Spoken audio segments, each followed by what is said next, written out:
Al final estamos siendo observados a través de inteligencia artificial y somos partícipes de ellas todo el tiempo. El problema de la inteligencia artificial no es la inteligencia artificial, somos los seres humanos detrás de ella. Nosotros estamos entrenando inteligencias artificiales para pensar como los seres humanos y ese es el principal problema del paradigma. Al final, este es un mundo en desarrollo en el que todos deberíamos ser partícipes y somos muy abiertos en ese sentido. Héctor Izquierdo, doctor de Clínica Tambre, un placer, muchas gracias por atendernos y gracias por asistir a este podcast de tecnología y salud. Muchísimas gracias por la invitación, es un placer siempre poder acceder a través de los medios a la población general en temas informativos. Al final es siempre una cosa que nos gusta mucho a nosotros, a los médicos, educar. Efectivamente, efectivamente. Gloso, nada, en tres ideas un poco tu bio. Eres licenciado en Medicina y Cirugía por la Universidad del Valle en Colombia y también por la Universidad Heidelberg, que es la universidad más antigua de Alemania, si no estoy equivocado. Eres especialista en ginecología y obstetricia en la Universidad y el Hospital Universitario de Wurzburgo. También cuentas con un máster en reproducción humana por la Universidad de Salamanca, formación en diagnóstico ecográfico invasivo de mama, curso en genética clínica y trabajas en reproducción asistida desde 2015. En concreto, ahora mismo estás trabajando en Clínica Tambre, que si no me equivoco tiene como 40 años de experiencia aproximadamente. 45. 45, sí. Madre mía. En medicina reproductiva avanzada. Y queríamos charlar contigo sobre las nuevas tecnologías y en concreto sobre la inteligencia artificial. ¿Qué percepción tienes tú ahora mismo en estos momentos de la inteligencia artificial? Bueno, creo que es un tema que está súper de moda, no solo a nivel médico, sino creo que absolutamente en todas las esferas de la sociedad, la cultura, nuestra vida. Estamos siendo bombardeados activos y pasivamente por la inteligencia artificial. Hace parte de cosas sencillas como el ir a la compra, la actividad que tenemos con los móviles. Al final estamos siendo observados a través de inteligencia artificial y somos partícipes de ellas todo el tiempo. Creo que es una realidad de la vida y mirar hacia otro lado no nos va a abstraer de la situación de que hace parte de nuestra vida, se usa con nosotros y la usamos nosotros todo el tiempo en muchísimos aspectos y la fertilidad y la reproducción asistida no iba a ser una excepción, para nada. No sé si te acuerdas cuando tuviste, recuerdas cuándo fue esa primera mención de la inteligencia artificial y qué percepción tenías entonces. No sé qué año fue y qué idea te vino a la mente cuando escuchábamos esos términos. Bueno, no, yo creo que la gente que es un poco menor es menos consciente de la transición desde todo lo que era operativo y mecánico hacia el uso del ordenador y la implementación del ordenador, que al final es el primer modelo de inteligencia artificial, era un artefacto, un artículo que era capaz de generar tareas por sí mismo sin que nosotros hiciéramos mucho más ejercicio en ello. O sea, no había que estar pendiente de ni las sangrías, ni de las líneas, ni de cómo te clavas en la máquina de escribir. Al final, no todo el mundo es consciente de esa transición y esa fue nuestra primera experiencia con máquinas que hacían cosas por nosotros sin nosotros hacerlas. Y esto se ha ido evolucionando a través de enseñar a estas máquinas a pensar, a tener inteligencia, a tomar decisiones. Y mi primera aproximación fue eso, cuando empezamos a darnos cuenta de que habían soluciones que eran autónomas en realizar y ejecutar funciones que nosotros antes teníamos que pensar para realizar. Uh-huh. Ahora mismo, ¿qué miedos o qué riesgos ves tú que puede tener la inteligencia artificial? Es una pregunta muy amplia, es evidente, pero ¿qué miedos se pueden tener o qué riesgos podemos correr al aplicar la inteligencia artificial al campo sanitario? Yo creo que no solo al campo sanitario, a todos los campos, el problema de la inteligencia artificial no es la inteligencia artificial, somos los seres humanos detrás de ella.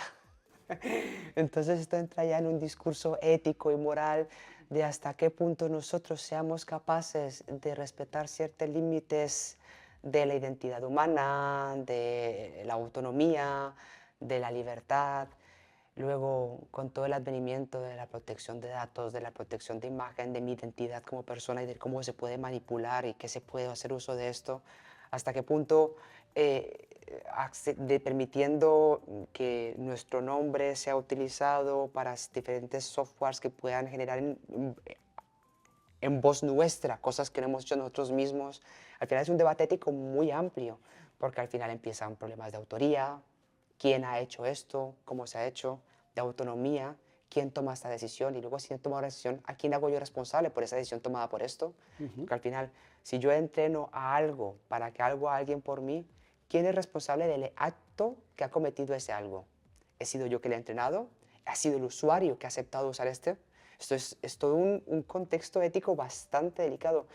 Y en la fertilidad, pues aún más, porque es que asumimos no solo la responsabilidad de la persona que ha generado el software, luego el médico que es usuario de él, luego el paciente que acepta el uso de esta técnica, y luego en el caso nuestro hay un tercer persona que no puede expresar consentimiento, o este ente, dependiendo de qué tanto queremos nosotros entrar en la discusión ética de a cuándo empezamos a existir como seres humanos, hay un tercer ente, persona, entidad, como le queramos llamar, que no tiene derecho a decidir y que está siendo aproximado, estudiado, entendido, aceptado, incluso evaluado por una inteligencia artificial. Entonces, allí Ujú. más que miedo es quién dicta los límites, cuál es el límite y cómo entra este diálogo a el progreso por el bien del progreso no está bien, el progreso por el bienestar de la humanidad, es ese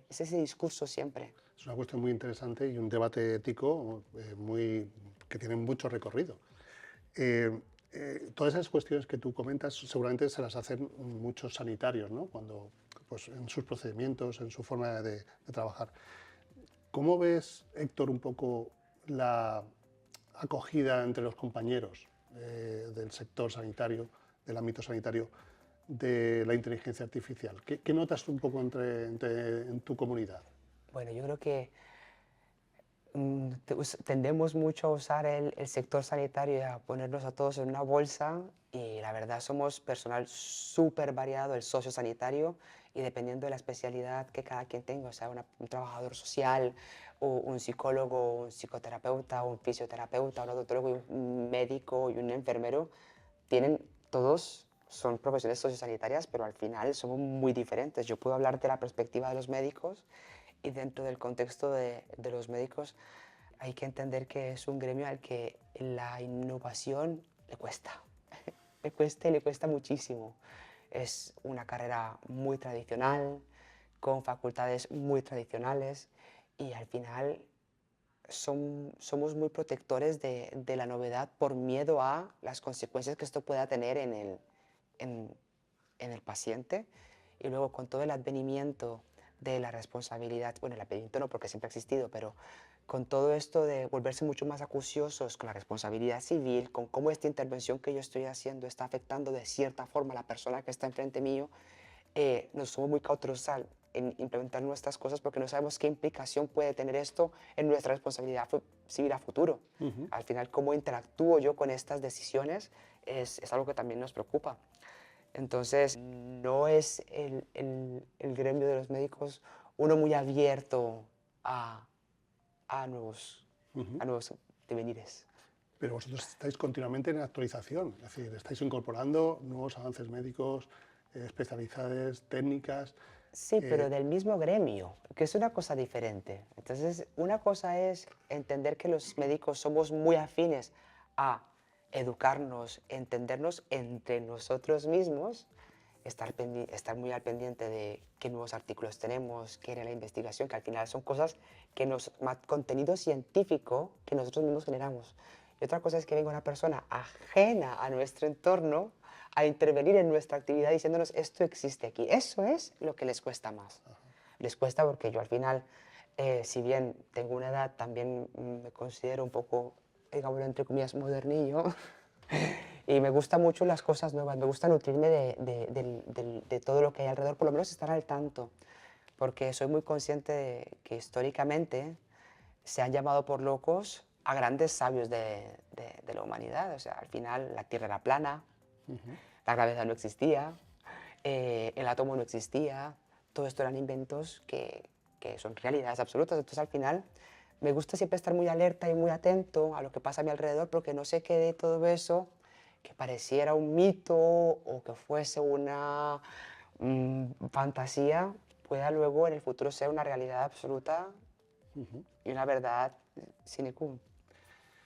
Hablando a lo mejor un poco, no dentro de fertilidad, pero dentro del ámbito sanitario, la relación paciente-médico, paciente-especialista, ¿tú crees que la inteligencia artificial va a afectar a esa relación, para bien o para mal, o va a acelerar, o va a mejorar, o va a empeorar esa empatía, ese contacto, esa humanidad? A ver, yo creo que inicialmente, viéndolo en dónde estamos ahora y cómo nos puede ayudar la inteligencia artificial actualmente a nuestra interacción con el paciente, va a ayudar y mucho.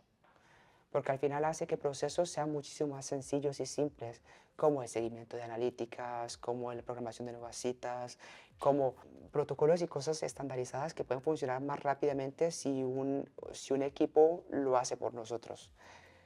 ¿Hasta qué punto lleguemos o si llegaremos a ver el momento en el que un ente educado y formado por un programador sea capaz de identificar signos y síntomas en un paciente, tomar juicios médicos y llegar a tratar pacientes sin acción de una persona?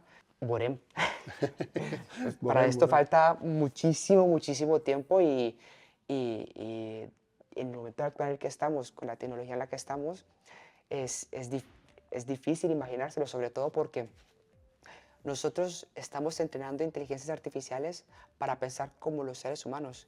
Y ese es el principal problema del paradigma, porque la verdad lo que tendríamos es que diseñarlos para ser mejores que nosotros. Pero ojo, ese concepto de la disantropomorfia, de perder el control sobre lo que es humano o sobre lo que hacemos y el rasgo humano que tiene eso que hacemos, es lo que más disconfort genera. Pero la verdad, debería ser mejor que nosotros. O sea, ¿para qué quiero yo una herramienta que verifique, yo qué sé, estadísticas en un estudio poblacional, igual que yo lo hago, si yo entiendo que yo ya lo puedo hacer? La idea es que lo hiciera mejor que yo y que pudiera nutrirse de más información y procesarla más rápidamente, que esa es la habilidad que eso tendría. Inclusive, nosotros podemos siempre estar estudiando lo que va pasando a tiempo real, pero estos inteligencias artificiales pueden estar simultáneamente pensando en lo que ha pasado, en lo que está pasando y en lo que puede pasar, calculando y haciendo proyecciones. Entonces, cuando lleguemos al punto de que logremos entender cómo podría ser mejorable nuestro proceso de pensamiento y nuestra inteligencia para enseñar a algo a tener una inteligencia superior a la nuestra, y si llegamos a ello, hay que esperar, hay que esperar. Y Héctor, ¿tú crees también que la sanidad pública frente a la sanidad privada o las clínicas van a tener que esperar mejor más la sanidad pública? Me refiero a que la sanidad privada normalmente es más ágil en adoptar, hablo desde el desconocimiento, ¿no? Pero en la sanidad pública hay que pasar por una serie de trámites burocráticos, administrativos, que ralentizan mucho los procesos. No sé si la sanidad privada es más fácil de incorporar. Muy necesarios esos trámites que tú estás comentando en este momento. Hay que entender que la sanidad pública española, que es fantástica, y lo dice una persona que ha trabajado en 5 sanidades diferentes del primer mundo, es una sanidad fantástica, debe ser protegida, es al final un recurso público. Y esto de estar incorporando cosas a costo de la gente, porque sí, debe ser llevado con muchísimo cuidado. En la sanidad española se incluye todo lo que es lo más conveniente para los pacientes, pero hasta que no se demuestre que lleguemos allí, claramente no se va a integrar. Diferente dentro de la sanidad privada, como es un artículo de mercado, cualquier floritura, cualquier destello, cualquier purpurina, cualquier brillo, hace más atractivo algo. Entonces, son dos paradigmas totalmente diferentes. Yo en este paradigma de la sanidad privada estoy tratando de ofrecer todo lo que haya disponible para que el paciente mismo decida cómo utilizar su recurso propio, que es suyo, tiene su libertad, ole. Y otra cosa es poner a todos los españoles a pagar por las florituras y deseos y voluntades sin justificación de alguien más. Allí hay que entender que la necesidad es una cosa, el bien hacer es otra cosa, y luego los add-ons, los gustos y los beneficios que de momento no están probados, deben de tener esta línea. Es responsabilidad de todos y todos la pagamos. El despilfarro Pero ¿tú crees que puede haber dos velocidades? ¿Centros públicos o privados que utilicen la IA y centros públicos o privados que no utilicen la IA? ¿Puede haber dos velocidades? Claro, por supuesto que sí. Van a haber dos velocidades en relación privado-público y van a haber dos velocidades en relación privado-privado. Porque hay que entender que muchísimos de los centros médicos privados que hay en España tienen una tradición bastante, por decirlo de alguna forma, conservadora, dogmática, católica, clásica, que son mucho más reacios a instalar nuevas cosas. O sea, ¿cuántos hospitales públicos existen, privados existen todavía que tienen realmente una vocación religiosa, por así decirlo? Entonces, hay diferentes velocidades y no creo que ninguna sea mala. Yo al final creo que en cada contexto y en cada situación hay cosas a favor y en contra. Lo que te decía, al final, si un paciente se puede permitir a través de un sistema privado acceder a ciertas tecnologías que pueden ser beneficiosas para él, pues muy bien. Pero de ahí a que un centro público se le obligue a acceder a ciertas cosas por deseo del paciente que no se han demostrado que tengan esa efectividad que realmente haga que sea costo eficiente, entonces de la forma que tiene que trabajar un sistema público, pues hay que entender también esa realidad. Me gustaría que habláramos ahora de Tambre, donde tú ejerces como doctor, con una gran cercanía a los pacientes, según me consta, pero quería que me comentaras un poco qué trabajo haces, dónde estáis como Tambre y qué os diferencia, ¿no? Un poco hacia dónde vais.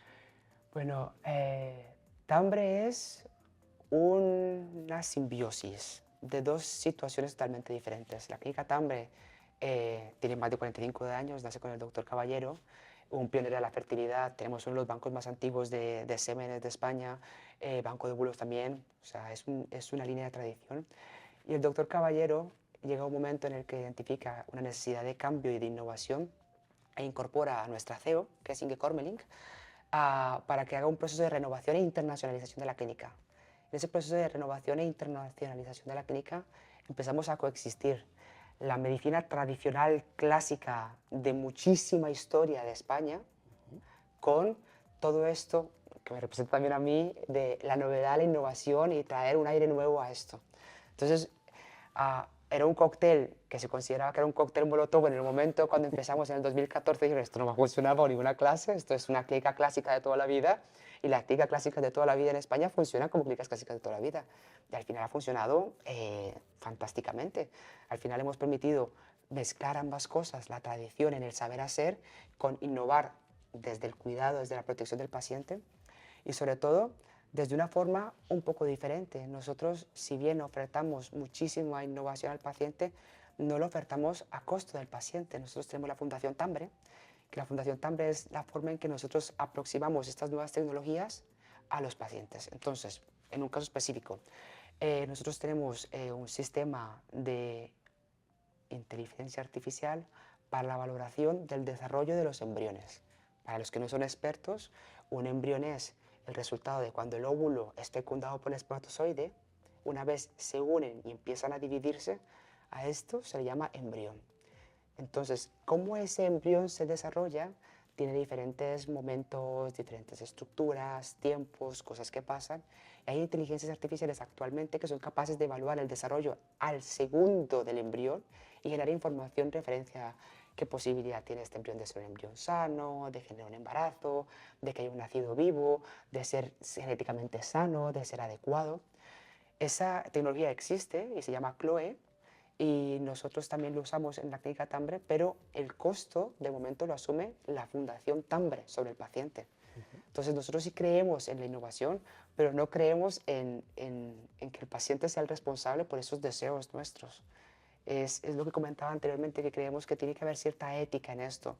Y si bien ofrecer productos innovadores es bueno, no ofrecemos nada a costo del paciente hasta que no estamos seguros de que realmente tiene un beneficio. Entonces funcionamos así. A través de la fundación incorporamos nuevas técnicas, nuevos estudios que probamos con la autorización de los pacientes y una vez se demuestran que son efectivos, pues ya la democratizamos y permitimos que el paciente decida si no quiere o no quiere hacerlo. ¿Y desde cuándo estáis utilizando, por ejemplo, la inteligencia artificial y qué resultados estáis obteniendo? Bueno, la inteligencia artificial se usa en fertilidad más o menos hace unos 6 7 años. Hay, sobre todo en los cultivos embrionarios, hay muchísimas cultivos cerrados que permiten la grabación de los embriones y estamos sacando estadísticas de desarrollo hace 6-7 años con toda seguridad y con muy buenos resultados porque al final el ojo humano puede hacer solamente evidencias y clasificaciones en momentos específicos. Al final esto nunca va a reemplazar al biólogo y al embriólogo, un gremio que trabaja en la sombra, del que poca gente habla y que son los realmente magos en este proceso porque transforman estos dos seres independientes en vida, son los asistentes de ese proceso. Ellos no van a ser reemplazados por la inteligencia artificial, pero les permite que su proceso y su día a día de trabajo sea mucho más eficiente porque brindan estadísticas a ellos que ellos evalúan mucho más velocidad que si tuvieran que hacer el proceso de pesquisaje, de estar repitiendo el vídeo una y otra vez para identificar qué está pasando en estos momentos. Al final la inteligencia artificial en un solo vistazo puede verificar todos esos factores. El embriólogo tendría que hacer una y otra y otra y otra pasada del proceso para ver el tiempo, las divisiones, la calidad, la fragmentación. Entonces, da muy buenos resultados. Y pareciera que hubiera algún tipo de capacidad de proyección de nacido vivo, o sea, de calcular qué embrión es más propenso a generar un nacimiento. O sea, que esto se está desarrollando muy rápidamente y de forma muy exitosa también. No sé si aparte de Chloe tenéis algún otro línea de investigación, de trabajo. Estamos también con el, grupo, el estudio Matrice, que es un estudio que está intentando, a través de imagen diagnóstica por ecografía, verificar cuál es el endometrio más probable o más adecuado para transferir un embrión y que haya una probabilidad más alta de un nacido vivo. Ese es un estudio que estamos desarrollando nosotros mismos en Clínica Tambre y que la idea es, a través de la fundación, implementarlo en nuestros pacientes después a futuro. Todo esto con reducir, con el objetivo máximo nuestro y nuestra premisa, que es reducir el tiempo de espera y los fallos en la paciente, que es al final una cosa que no es tenida muy en cuenta, pero es en mi consulta particular mi mayor debacle porque es lo que más mella la moral de mi paciente. Claro. Al final, yo creo, esto lo digo siempre abiertamente y no desde una perspectiva sexista, todo lo contrario, las mujeres vienen con un procesador diferente al de los hombres y este procesador les lleva muchísimo a ser muy introspectivas, a ser muy autoevaluativas y a llevarse a sí mismas la responsabilidad de todo lo que pasa en su entorno. Entonces, cada vez que una paciente tiene un fallo, a pesar de que haya involucrado una pareja, un médico, un biólogo, un embriólogo, una enfermera y un equipo a su alrededor, la paciente siempre se siente culpable. Y esa frustración la lleva a sí misma y se ataca a sí misma por eso. Entonces, cada transferencia, cada acto médico que yo pueda evitar y que la lleve más rápido a ella a estar embarazada, es lo que yo quiero porque al final yo les veo sufrir en el proceso. ¿Y qué cara ponen los pacientes, Héctor, cuando, no sé si les comentáis que vais a utilizar técnicas de IA o no? ¿Ellos cómo Siempre, lo toman? siempre. ¿Lo ven con, oye, con expectativas mejores, con Hay más... Hay de más? todo, hay de todo. Actualmente vivimos en un momento del mundo en el que hay mucha polarización en todos los sentidos y este no va a ser uno de ellos. Entonces, estamos viviendo en el mundo en el que todos queremos vivir al extremo y personas que queramos mantenernos en el centro de cierta forma somos vistos como raros. Entonces, está la gente que quiere ir a por la tecnología y a por todo ya y a por todo ahora, muy la tendencia americana, y hay mucha gente que está muy hacia la naturalización, hacia lo conservador, hacia evitar las tecnologías, hacia evitar la manipulación. Entonces, de todo, hay gente que te planta y te dice, yo no quiero que a mi embrión pase por eso porque yo no sé realmente esto qué efecto tenga en esto y esto y lo otro. Y lo que tú decías, no sé si lo comunicas, por supuesto que sí. Al final, comunica a un profesor, a los familiares, a los padres del niño que va a usar una técnica de educación con los niños, pues yo también tengo que hacer lo mismo, son los hijos. Para la legislación española, cada embrión es un hijo de una pareja y yo no puedo tomar decisiones arbitrarias porque yo quiera con ese futuro menor sin la aprobación de los pacientes. Entonces siempre se les informa cuando se va a hacer algo de esto y respuestas hay como personas, cada quien de su padre y de su madre y de un lado y del otro. Héctor, no sé si podrías contarnos, sin descubrir nada de investigación de I+D+I que tengáis en Tambre, pero un poco en qué estás trabajando, hacia dónde estás mirando en cuestiones de tecnología. A ver, todo esto es abierto. Nosotros no realmente consideramos que la información es para compartirla. En la clínica Tambre no creemos en el paradigma este antiguo del secreto empresarial y ocultar las cosas. Al final, este es un mundo en desarrollo en el que todos deberíamos ser partícipes y somos muy abiertos en ese sentido. Estamos trabajando en este momento en tres líneas. La línea número uno es implementar inteligencia artificial en la consulta en el día a día para emitir informes médicos, por ejemplo, evitar el tema de estar tecleando en frente del paciente, que es tan incómodo que el paciente siente que no se le está teniendo atención.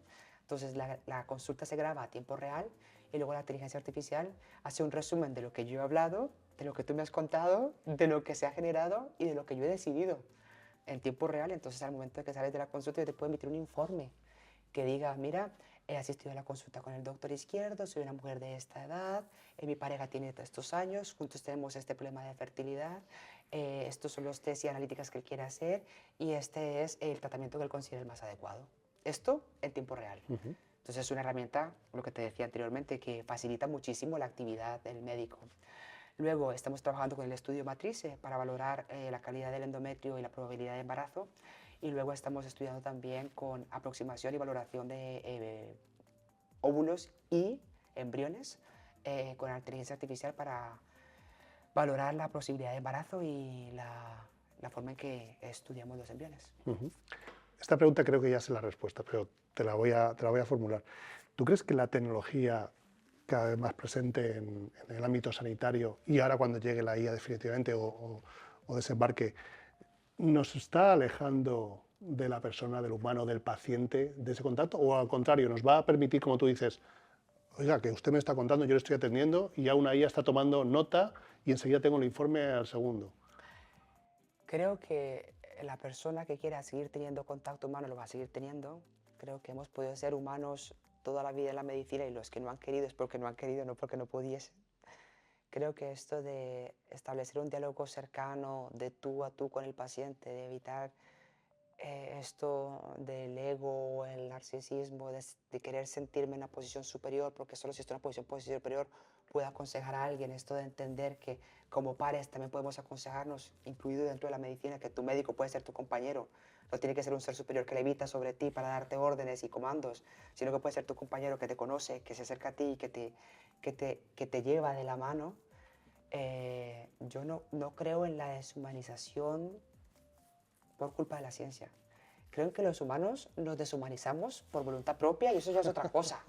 Ya, ese ya es otro tema, pero no quiero hacer responsable a la ciencia y a la tecnología de esto, porque al final detrás de ello estamos nosotros. Me pongo la piel de los especialistas sanitarios que dicen, bueno, si ya tengo muchísimo trabajo con, pues eso, con mis pacientes, con mis investigaciones, a mí ahora ponerme a aprender inteligencia artificial o nuevas tecnologías o innovar, ¿a ti te agobia? Bueno, es que aparte de actualizarme como profesional médico, me tengo que actualizar como profesional que sepa utilizar las nuevas tecnologías. Y tengo que actualizarme jurídicamente, y tengo que actualizarme en técnicas de aproximación al paciente de forma psicológica, y tengo que actualizarme en términos de gestión de tiempo. La vida es eso. Y eso es lo que yo considero envejecer. Yo me estoy haciendo mayor, y todos nos hacemos mayores, eso lo sabemos todos. Pero el envejecer es el llegar al momento en el que yo ya no quiero mejorar. Cuando yo ya no quiero hacer nada, ahí ya me he envejecido, porque yo he decidido que no quiero estar mejor. Entonces, en la práctica médica lo mismo. O sea, es que no es un si quiero, es un tengo que. El mundo gira, está demostrado, y o tú giras con él o te quedas fijo. Es una decisión personal de cada quien, que al final habrá para todo y para todos, ¿eh? Habrá gente que prefiera estar en una situación con un médico de esta estructura y esta clase que todavía no existe, ¿eh? Hay gente, yo lo he vivido en mi consulta, yo me formé en Alemania, que es un país muy tradicional en el ámbito de la medicina, de muchísima jerarquía. E inicialmente, como llegué y yo no era alemán, empezaron a permitírseme ciertas cosas con la excusa de, bueno, como él no es alemán, pues él es así. Y instauré un poco una revolución en mi centro, porque al final había cosas que yo hacía que la gente me aceptaba a mí y que era muy bien recibida entre los pacientes, que los compañeros pensaban que no se podían hacer. Y luego muchos de ellos empezaron a replicar el concepto y a darse cuenta de que este paradigma de la distancia médico-paciente no es que existiese en Alemania porque el paciente lo quisiera. Y aún así, muchas veces me han rechazado pacientes diciéndome es que tu forma tan cercana me agobia. Yo necesito otra Me cosa. paraliza hacia... Y válido es. Ujú. Y yo no lo tomo ni mal, ni a modo personal, ni mucho menos. Al final, todos somos, somos opciones. Y si yo vengo bien, fantástico. Y si no, pues habrá otras opciones. Ujú. Yo no voy a dejar de ser quien yo soy por gustarte, Ya. ni pretendo que tú gustes de mí a toda costa. O sea, esto es una relación bilateral y hay que sentirse cómodo y bien. Ujú. Doctor, ¿tú eres de los que piensan que la IA va a afectar al trabajo de los sanitarios, quitando, juntando más posibilidades, generando más, incluso más trabajo? ¿Qué va? Todo lo contrario. Si no somos suficientes ya. Si necesitamos estas ayudas, porque si no, no vamos a llegar. Y cada vez vamos a ser menos, porque en el mundo actual del bienestar, yo mismo, yo quiero estar bien, mis prioridades y mi vida son la prioridad. Profesiones sociosanitarias yo creo que están en línea de extinción porque son muy sacrificadas, el limitar mi sueño, mi descanso, mi tiempo libre, los fines de semana, las noches. Cada vez hay menos personas que vean desde una perspectiva altruista y vocacional estas profesiones y pierdan de vista el nivel de sacrificio que esto merece. Que mi madre ya me lo decía cuando decidí estudiar medicina. Se tiró las manos a la cabeza, pero ¿por qué? Y tenía razón, ¿no? Pero bueno, yo Tenía razón de que era muy, muy sacrificado, es muy muy sacrificado, sí. entregado, ¿no? En ese Al sentido, final, en ese claro, sentido. ella trabajaba en la banca, mi padre también trabajaba y tenía muy buenos horarios laborales. Yo siempre tenía mis padres todo el tiempo, las tardes en la casa, los fines de semana, navidades, y me decía, pero si tus hijos no te van a ver en navidades. Y yo, bueno, pues, ¿qué vamos a hacer? Y tampoco son todas las navidades. Al final, esa vocación de sacrificio no sé si tenga una duración para toda la vida. Entonces, necesitamos ayuda. Y faltan médicos, y faltan herramientas, y faltan toda la ayuda que podamos tener para atender a los pacientes. Bienvenida es. ¿Tú aconsejarías a los médicos, a los enfermeros, fisioterapeutas, distintas especialidades médicas, sanitarias, clínicas, que empiecen a formarse, si no lo han hecho ya, en inteligencia artificial? Yo no llegaría tan lejos porque me parecía muy categórico, pero creo que todas las realidades del mundo hay que escucharlas. De izquierda, de derecha, de centro, de arriba, de abajo, novedad. Yo creo que al final, por lo menos hay que hacerse una opinión. Entonces, por lo menos llegar al punto de escuchar, leer, para yo tener una opinión al respecto. Porque si no sé nada de esto, ¿cómo puedo opinar? Entonces, por lo menos formarse con la intención de tener una opinión. Y si ya no me gusta, pues bien, me he formado y no me gusta, y no lo quiero, genial, súper válido. Pero desde el desconocimiento, emitir juicios es un poco caduco. Pero tú eres de los convencidos, quiero entender, ¿eh?, de que las herramientas tecnológicas están ahí, Internet estaba ahí, y uno no puede decir, no, es que no quiero trabajar con Internet, cuando te puede facilitar mucho. Claro. Yo entiendo que tú sí que eres, Pero y en medicina lógicamente. somos convencidos de eso, si no, no habrían resonancias magnéticas nucleares, no habrían escleroscopografías, no habría cirugía mínimamente invasiva, o sea, todo esto ha partido de locos que se han imaginado una forma diferente de ver el mundo.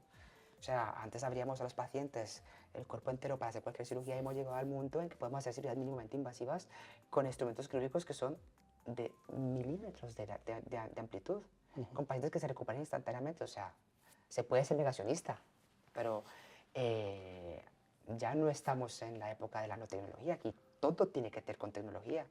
Las analíticas ya no se imprimen en papel casi en ninguna parte, todo el mundo recibe por correo y estos correos, el sistema de generar el resultado, producir un informe y mandarlo a un doctor, eso ya es una inteligencia artificial. Esto no lo hace una persona. No es una persona que está revisando el estado de laboratorios, viéndolo al paciente, pero eso ya lo hace una inteligencia artificial. Entonces, esto ya en eso ya estamos, ahí ya estamos. ¿Qué tan partícipes queremos ser de este mundo? Es otra cosa. Pero eso ya pasa parte de nuestra vida en el día a día todo el tiempo. O la gente cree que no le gusta la inteligencia artificial y tiene redes sociales. En las redes sociales te están bombardeando, inspeccionando, revisando tu comportamiento al segundo todo el tiempo. Y esto se aplicará en muchísimas más esferas de la realidad y de nuestra vida cotidiana. Doctor Héctor Izquierdo, estamos acabando ya. Dos últimas preguntas. Las que quieras. No sé si ha tenido la oportunidad de que se acerque algún compañero y diga, Héctor, ¿cómo empiezo con la inteligencia artificial? ¿Por dónde puede empezar un sanitario con la inteligencia artificial? ¿Por un ChatGPT, un Perplexity, un Claude o un chatbot? ¿O eso ya está superado para los colegas? Yo creo que no todo el mundo sabe qué es esto, ¿eh? Ujú. Yo creo que hay que empezar a explorar nuevas cosas y cualquiera de esas herramientas que acabas de mencionar puede ser una primera aproximación. Al final depende de las necesidades de cada quien, de qué quiera mejorar en sí mismo en su práctica. De pronto estamos hablando de una persona que tiene una consulta demasiado fluida, con muchísimos pacientes, y después de dar el tiempo que necesita, una herramienta como la que acabo de decir de traducción de la consulta puede ser importante. Una herramienta de gestión de pacientes, depende de las necesidades de cada quien. Es más bien, yo llevaría la conversión en ese sentido. ¿Qué crees tú que es una dificultad en este momento en este trabajo? Y con esa dificultad, ¿qué herramientas puedes tener a tu alrededor de inteligencia artificial que te faciliten eso? Entonces, así ya entra más fácil. Si lo veo como un beneficio, ya puedo empezar a tener un diálogo más par, menos prejuicioso. Y para acabar, una pregunta que no sé si te va a desconcertar, pero en un acto de confesión me gustaría un poco que me dijeras qué es lo que más disfrutas, te gusta en Tambre, trabajando como doctor y con tantas familias que tienen mucha esperanza y que acuden a vosotros mirando a su futuro, ¿no? ¿Qué es lo que más disfrutas y más te gusta? Mi momento favorito de mi trabajo lo tengo súper claro y además todos mis pacientes lo saben. Es el momento en el que regreso un bebé a su madre, cuando hacemos la transferencia embrionaria. Cuando llegas y tienes en tus manos a un ser esperando desarrollarse y tienes la posibilidad de devolver ese ser maravilloso a una persona que lo único que quiere es que ese embrión se desarrolle, cuidarle, protegerle y amarle, ese momento es más allá de la magia. Es un proceso en el que la paciente además está despierta, es súper consciente de todo lo que está pasando. Es además como el último el gol justo en el último minuto, cuando llevas todo el partido luchando y al final tienes realmente ese embrión allí listo para ponerlo. Para mí ese momento es mágico. Y trato siempre de hacerlo lo más cercano y bonito posible porque así no sea positivo, esto ya es un logro para la paciente. Y es mi momento favorito de mi consulta y de mi día a día, cuando tengo transferencias. Es más, a veces tienes un día más pesado, más complicado y llega una transferencia, ya mi actitud cambia. Me pongo mi gorro de Mickey Mouse, voy a hablar con la bióloga, le muestro a la mamá el embrión, todo el mundo está súper emocionado. Se siente esa magia, esa magia.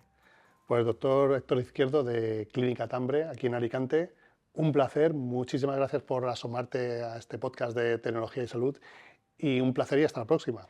Muchísimas gracias por la invitación, siempre es un placer estar aquí en estos eventos y cuando sea posible, encantados estamos. Un placer, muchísimas gracias. Muchas gracias.